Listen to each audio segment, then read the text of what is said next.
आप शायद ये नहीं जानते होंगे कि अब से कई साल पहले भी इन्होंने भारत से यही गुहार लगाई थी, लेकिन तब हमारे लीडर्स ने उनकी मांग को अनसुना कर दिया था और इसी मौके का फायदा उठाते हुए बलूचिस्तान को पाकिस्तान ने कैप्चर कर लिया था और ये गलती हमारे लिए एक बड़ा ब्लंडर बन गई। तो दोस्तों, यह सवाल ये है कि आखिर भारत ने बलूचिस्तान को क्यों नहीं अपनाया और ये भारत के लिए एक ब्लंडर कैसे साबित हुआ, और जब पाकिस्तान ने बलूचिस्तान को अपने में शामिल कर ही लिया था तो उसने अपने लोगों के साथ ऐसा बर्ताव क्यों किया और आज इतने सालों बाद भी पाकिस्तान इनको इतनी बेरहमी से क्यों ट्रीट कर रहा है। How India lost Balochistan. बात यह है दोस्तों कि बलूचिस्तान कभी भी पाकिस्तान का हिस्सा बनना नहीं चाहता था और बलूचिस्तान ने बहुत कोशिश की कि या तो वो ईरान, अफगानिस्तान या भारत का हिस्सा बने या फिर आजाद रहे, लेकिन पाकिस्तान ने उस पर जबरन कब्जा कर लिया। मोहम्मद अली जिन्ना इसी फिराक में बैठे हुए थे और यहाँ पर मजेदार बात ये थी कि जिन्ना उस समय कलात के खान के पेरोल पर ही थे।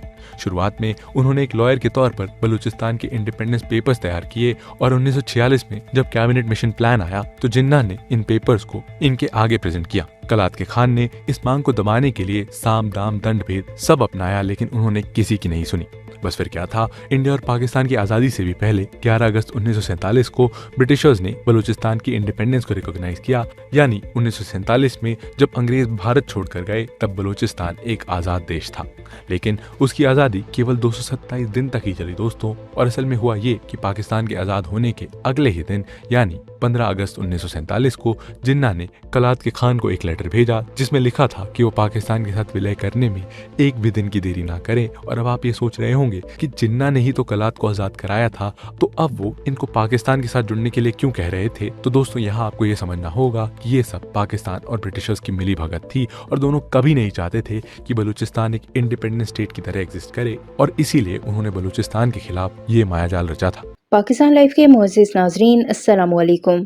भारत ने बहुत कोशिश की बलूचिस्तान को पाकिस्तान से अलग करने की, लेकिन भारत अपनी इन तमाम कोशिशों में नाकाम हो गया। नाज़रीन, ये कहना है भारतीय मीडिया का जो पाकिस्तान के खिलाफ हमेशा की तरह प्रोपेगेंडा करने में मसरूफ है, और सीपैक की कामयाबी से उसका जलन से बुरा हाल हो गया है। भारत ने बलूचिस्तान को पाकिस्तान से अलग करने की कई कोशिशें की जिनमें वो बुरी तरह नाकाम हुआ, और अब तो भारतीय मीडिया ने भारत की हार भी तस्लीम कर ली है। भारत ने न सिर्फ सिफारती सतह पर बल्कि अंदरूनी तौर पर भी बलूचिस्तान में मुदाखलत की कोशिश की, जिसके तहत अलहदगी पसंद तहरीकों को हवा दी गई, उनके लीडरान को फंडिंग की गई और यहाँ तक कि खुफिया ऑपरेशंस के जरिए पाकिस्तान को अदम इस्तेहकाम का शिकार करने की नाकाम कोशिशें की गई। लेकिन नाजरीन, हकीकत यह है कि बलूचिस्तान पाकिस्तान का हिस्सा था, है और हमेशा रहेगा।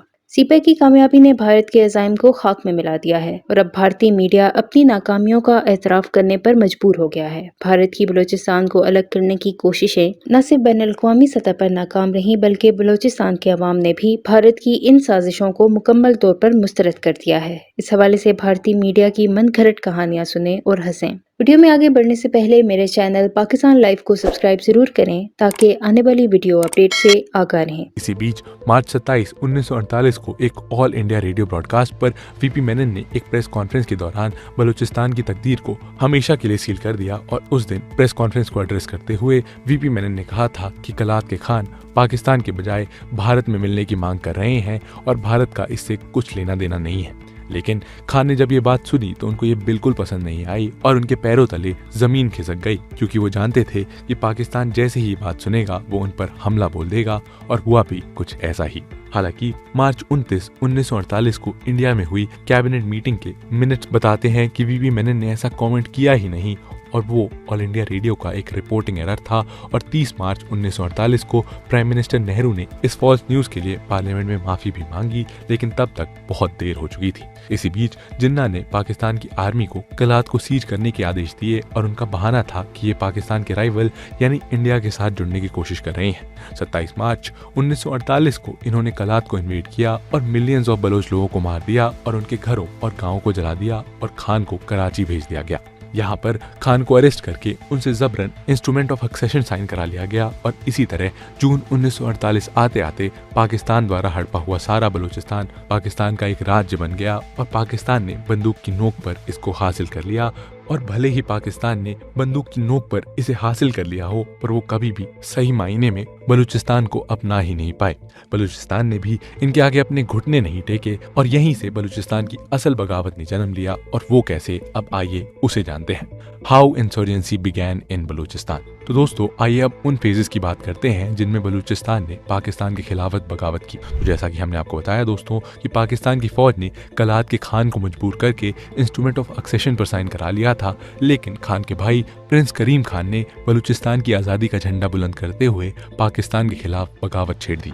उनके लिए बलूचिस्तान में रहते हुए इस मूवमेंट को आगे बढ़ाना थोड़ा मुश्किल था, इसीलिए उन्होंने अफगानिस्तान से अपना विद्रोह जारी रखा, जो तब से लेकर आज तक जारी है।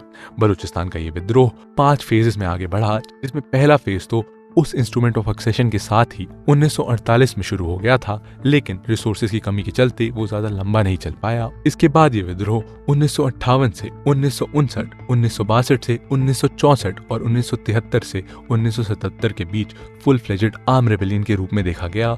और इनका हर अगला फेज पिछले फेज से कई ज्यादा भीषण था, जिसमें पहले से ज्यादा ज्योग्राफिकल एरिया और पहले से ज्यादा विद्रोह ने हिस्सा लिया। और दोस्तों यही कारण था कि जहां पहले 2 विद्रोह में लोकल पार्टिसिपेशन लगभग ना के बराबर था, वहीं 1973 में शुरू हुए तीसरे विद्रोह में 55,000 से ज्यादा बलोच फाइटर्स पाकिस्तानी आर्मी और ईरानियन एयरफोर्स से सीधा लोहा ले रहे थे। पाकिस्तान के ऑफिशियल आंकड़ों के अनुसार इस विद्रोह के 4th फेज में 3,000 से ज्यादा पाकिस्तानी आर्म फोर्सेस के जवान और 5,000 से ज्यादा बलोच फ्रीडम फाइटर्स ने अपनी जानें दी।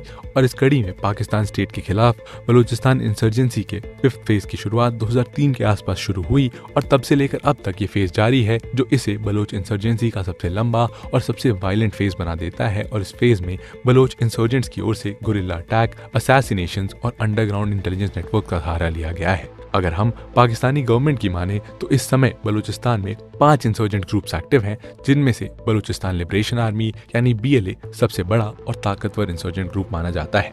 और दोस्तों इस ग्रुप की केवल एक ही डिमांड है और वो है पाकिस्तान से कंप्लीट सेपरेशन। और दोस्तों पाकिस्तान ने इस ग्रुप को 2006 में एक टेररिस्ट ऑर्गेनाइजेशन घोषित कर दिया था। और इसके अलावा Baloch Liberation Front, Baloch Republican Army, Lashkar Balochistan और बलोच जलावा टाइगर्स वो ग्रुप हैं जो बलूचिस्तान के आर्म मूवमेंट को आगे बढ़ा रहे हैं। और दोस्तों अभी हमने बलोच इंसर्जेंसी के अलग अलग फेजेस पर गौर किया, और आइए अब ये देखते हैं कि आखिर ये लोग पाकिस्तान के खिलाफ आज तक की जंग क्यों लड़ रहे हैं।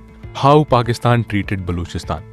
दोस्तों इसको समझने के लिए आपको ये जानना होगा कि बलूचिस्तान पाकिस्तान का लार्जेस्ट प्रोविंस है और ये इसका 43.6% एरिया है। साथ ही साथ इसको साउथ एशिया का सबसे रिसोर्सफुल रीजन भी कहा जाता है। और उदाहरण के लिए 1995 में बलूचिस्तान के रेकोदिक में पहली बार ट्रायल एक्सकेवेशंस किए गए थे, जिससे यहाँ लगभग 200 किलोग्राम गोल्ड और 1700 टन कॉपर निकाला गया था। उस दौरान ये अनुमान लगाया गया था कि इस एरिया में लगभग 5.9 billion tons of ores reserved हैं। और उसी तरह 1995 में जब एक चाइनीज कंपनी ने संदक नामक साइट की RK ओपन पिट गोल्ड माइन को डिग किया, तो वहां 6 लाख किलोग्राम गोल्ड एस्टिमेट किया गया था। यानी यहाँ गोल्ड, कॉपर, ऑयल और नेचुरल गैस के वर्ल्ड के टॉप मोस्ट रिजर्व पाए जाते हैं, जिनकी वर्थ $1 ट्रिलियन से भी ज्यादा एस्टिमेट की गई है।